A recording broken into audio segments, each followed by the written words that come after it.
இந்த 10 நாட்களும் ஏன் சிறப்பு பெறுகிறது என்பதை ஹாஃபிஸ் இப்னு ஹஜர் அல்-அஸ்கலானி ரஹிமஹுல்லாஹ் அவர்கள் தனது ஃபத்ஹுல் பாரியிலே எழுதுகின்ற பொழுது, ஃபத்ஹுல் பாரி என்பது இமாம் புகாரி ரஹ்மத்துல்லாஹுடைய ஸஹீஹுல் புகாரியினுடைய மிக பிரதானமான விரிவுரைதான் ஹாஃபிஸ் இப்னு ஹஜர் அல்-அஸ்கலானி ரஹ்மத்துல்லாஹுடைய ஃபத்ஹுல் பாரி.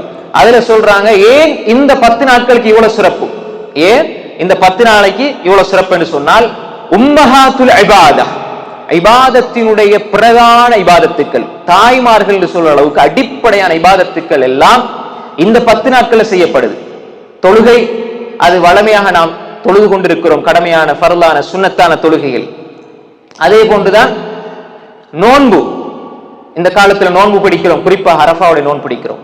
சதகா, தான தர்மங்கள் அள்ளி கொடுக்க வேண்டும் இந்த காலத்தில். அதே மாதிரி ஹஜ், ஒரு முஃமினான லா இலாஹ இல்லல்லாஹ் சொன்ன மனிதன் அவன் இந்த காலத்தில் அதிகமாக லா இலாஹ இல்லல்லாஹ் சொல்லிக் கொண்டிருப்பான் ஒன்று. அதே மாதிரி தொழுது கொண்டிருப்பான், சதகாக்களை தர்மங்களை வாரி வழங்கி கொண்டிருப்பான். ஜகாத் கடமையானால் அந்த காலத்திலே அவன் கொடுப்பான். அதே மாதிரி நோன்பு பிடிப்பான். ஹஜ்ஜுடைய கடமைகளையும் ஹஜ்ஜாதிகள் சக்தி பெற்றவர்கள் செய்து கொண்டிருப்பார்கள். எனவே இப்படிப்பட்ட இபாதத்தினுடைய அடிப்படைகள் ஒருங்கே சேரப்பட்ட இந்த 10 தினங்கள் இந்த அடிப்படையில் தான் இது சிறப்பு பெறுகிறது. எனவே நாம் இதை பயன்படுத்திக் கொள்ள வேண்டும்.